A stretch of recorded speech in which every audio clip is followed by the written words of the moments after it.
ನಾನು ಒಂದು ಮಕ್ಕಳ ಚಿತ್ರ ಮಾಡಿದ್ಮೇಲೆ ಇನ್ನೊಂದು ಮಕ್ಕಳ ಚಿತ್ರ ಮಾಡಬೇಕು ಅಂದಾಗ ನನ್ನ ನಾಗರೊಳೆ ನೋಡಿಬಿಟ್ಟು ಕೆಲವರು ರೀ ಬರೀ ಮಕ್ಕಳನ್ನ ಹಾಕ್ಕೊಂಡೇ ಮಾಡ್ರಿ ಹೀರೋಗಳೆಲ್ಲ ಬೇಡ ಅಂದರು. ಸರಿ, ಆವಾಗ ಒಂದು ಕ್ಯಾರೆಕ್ಟರ್ನ ಹುಡುಕ್ತಾ ಇದ್ದೆ. ನಾನೊಂದು ಕಡೆ ಶೂಟಿಂಗ್ ಮಾಡ್ತಿದ್ದಾಗ ಅವ್ರ ತಂದೆ ಶಕ್ತಿ ಪ್ರಸಾದ್ ಭಾಳ ದೊಡ್ಡ ಆ್ಯಕ್ಟ್ರು, ನನ್ನ ಹಲವಾರು ಪಿಕ್ಚರ್ಗಳಲ್ಲಿ ಮಾಡಿದ್ದಾರೆ. ಇವ್ರನ್ನ ಕರೆಸಿ ಇವ್ರು ಆವಾಗ ಬ್ರೂಸ್ಲಿ ಥರ ಇದ್ದರು.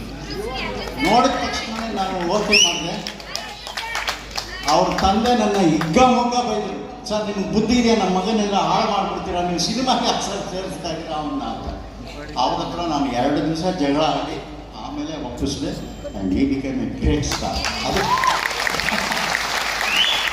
So thank you.